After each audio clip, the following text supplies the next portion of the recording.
For today's video, I'll be discussing the process on how you can open a bank account kahit na student ka pa lang. So for this particular video, ang bank na pag-usapan po natin, Land Bank. Bakit nga ba Land Bank?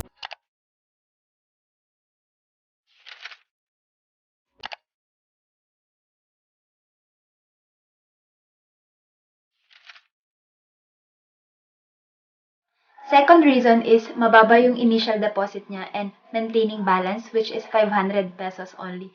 So swak po siya sa mga estudyante.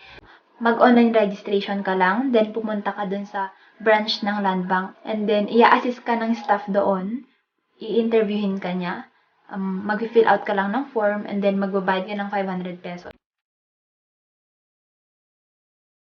Fourth, for students like me na malayo yung school nila, itong ATM Land Bank Savings Account is very convenient for paying tuition fees online. So ngayon, pag-usapan naman po natin yung eligibility requirements. Sino ba yung mga pwedeng mag-open ng Land Bank ATM Savings Account? Second, dapat Filipino resident ka. Number 3, you should have an existing phone number or yung ginagamit mo talaga na phone number or email. Number 4, dapat meron kang valid ID. So, for students, pwede po yung school ID. So now, let's talk about the process of registration. So, gaya ng sabi ko kanina, kailangan mo munang mag-online registration before ka pumunta dun sa branch nila para hindi ka napipila and para mas madali yung proseso. First, go to dobs.landbank.com. Ilalagay ko na lang po yung link dun sa description box. Kapag nakapunta na kayo sa website na yon, click Apply Now. So, dito ipapakita ko sa inyo yung mga informations na dapat nyong i-fill up.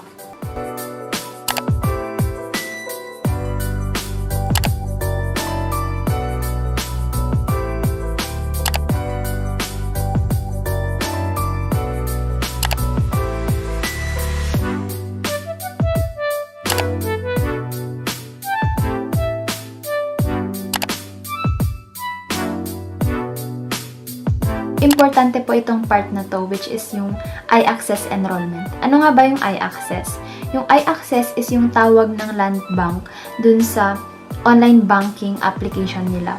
So itong app na to, pwede mo siyang ma-download sa Google Play Store. Sa Land Bank app na ito, pwede kang magbayad ng bills, mag-transfer ng money, and pwede mong i-check yung balance mo kahit na hindi ka pumunta dun sa ATM or Land Bank branch. So, sa app na to, makikita mo na yung balance mo and then lahat ng transactions mo dun sa bank account mo. So, dito sa iAccess enrollment, dapat memorize mo yung iAccess ID mo and yung mga security questions kasi tatanungin yan kapag nagpunta ka na dun sa Land Bank branch. So, para hindi mo makalimutan, it's better na i-screenshot mo na lang.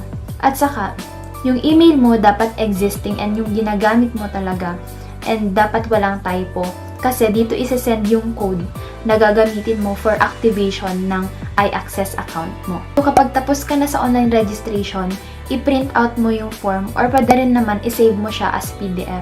Kasi yun, ipapakita mo dun sa staff kapag nagpunta ka na dun sa Land Bank branch. So ang importante dito is yung application number. Next, magpunta ka na dun sa Land Bank branch and then sabihin mo sa staff na gusto mong mag-open ng ATM savings account. So, i-present mo sa kanila yung online registration na form na print mo or yung naka-PDF na.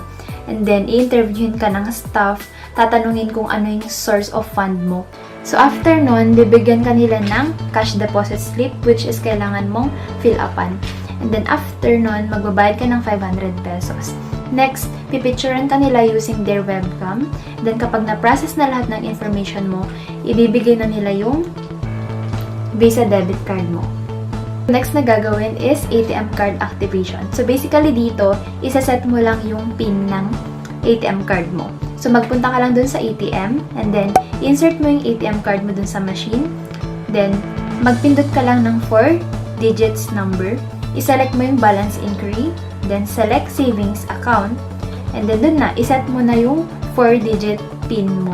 So dapat unique siya and dapat matatandaan mo talaga yun. Magre-release ng receipt yung machine indicating na naset na yung PIN mo and activated na yung ATM card mo. Then, na-discuss ko na po yung application process ng Land Bank ATM Savings Account. Just don't forget na yung maintaining balance is 500 pesos. So, if ever na nag-zero balance ka for 90 days, automatically na mako-close yung account mo. So, ayun guys, I hope na this video was helpful for those students na gusto talagang magkaroon ng bank account. This concludes the video for today. Thank you so much for watching. This has been Shala Marie. See you on my next video.